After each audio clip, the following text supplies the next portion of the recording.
Kisah pemuda Gua, Asyabul Kahfi, tidur ratusan tahun demi iman. Dalam sejarah umat manusia, ada kisah yang begitu agung, sebuah kisah tentang keberanian, iman, dan mukjizat dari Allah Subhanahu wa Ta'ala. Kisah ini bukan dongeng, ia tercatat dalam Al-Quran, dalam surah Al-Kahfi, sebuah surah yang Rasulullah anjurkan untuk dibaca setiap Jumat. Inilah kisah Asyabul Kahfi, para pemuda beriman yang memilih tidur selama ratusan tahun demi menyelamatkan akidah mereka. Kota yang dipenuhi penyembah berhala. Zaman itu adalah zaman kegelapan di sebuah negeri yang penduduknya telah berpaling dari kebenaran. Mereka menyembah berhala, mengikuti raja yang zalim, dan menghukum siapapun yang menyembah Tuhan yang esa. Di tengah masyarakat yang sesat itu, ada segelintir pemuda yang hatinya dipenuhi cahaya iman. Mereka berasal dari kalangan bangsawan dan terpelajar, tapi dunia dan kekuasaan tidak membutakan mereka. Allah Subhanahu wa Ta'ala telah menanamkan keimanan dalam dada mereka. Diam-diam, mereka menolak menyembah berhala. Mereka menyembah Allah, Tuhan langit dan bumi. Namun iman bukan tanpa ujian. Ketika raja mengetahui bahwa ada pemuda yang menyimpang dari ajarannya, murka pun membara. Pemuda-pemuda ini diancam akan dibunuh jika tidak kembali menyembah berhala. Tapi mereka tidak gentar. Mereka tahu hidup dalam iman lebih baik daripada hidup dalam kemewahan tapi penuh syirik. Dengan tekad yang bulat, mereka sepakat meninggalkan kota. Mereka berjalan menembus hutan dan gunung, hingga akhirnya menemukan sebuah gua, sebuah tempat sederhana yang menjadi simbol keteguhan iman mereka. Di sanalah mereka berdoa, "Ya Tuhan kami, berikanlah kami rahmat dari sisi MU, dan sediakanlah bagi kami petunjuk dalam urusan kami ini." Quran Surah Al-Kahfi ayat 10. Dan saat mereka terlelap dalam doa, Allah Subhanahu wa Ta'ala menjalankan kuasanya. Allah Subhanahu wa Ta'ala menidurkan mereka dalam gua itu. Bukan sehari, bukan seminggu, tapi selama 309 tahun. Tubuh mereka tidak rusak. Posisi mereka dijaga oleh malaikat. Mereka dibolak-balikan dari sisi ke sisi agar tubuh tidak rusak. Mata mereka seolah terbuka, padahal mereka tertidur pulas. Seekor anjing yang setia menjaga di mulut gua. Ia duduk sambil mengawasi, seakan menanti tuannya bangun. Angin, hujan, dan waktu berlalu. Tapi para pemuda itu tetap terjaga dalam tidurnya, dalam perlindungan Allah. Dunia di luar gua berubah. Dinasti berganti. Raja zalim telah lama mati. Kini, zaman telah beralih. Kemudian,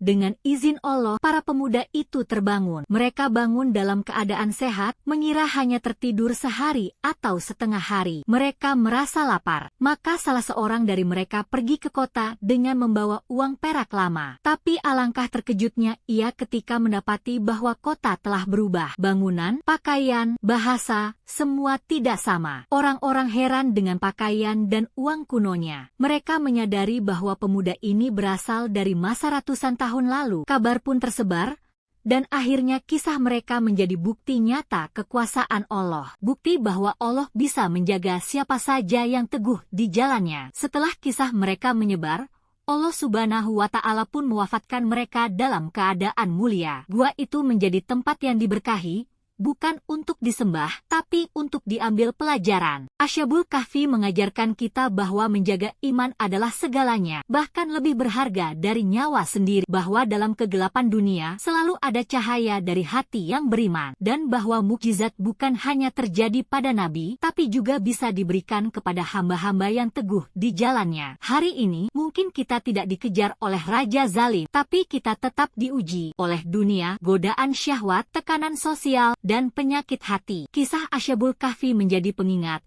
bahwa siapapun yang berpegang teguh pada keimanan akan Allah jaga di dunia maupun akhirat. Mereka bukan legenda, mereka adalah nyata. Mereka adalah inspirasi. Mereka adalah Asyabul Kahfi. Wahai pemuda, apa yang akan kau pilih? Dunia yang fana atau iman yang abadi?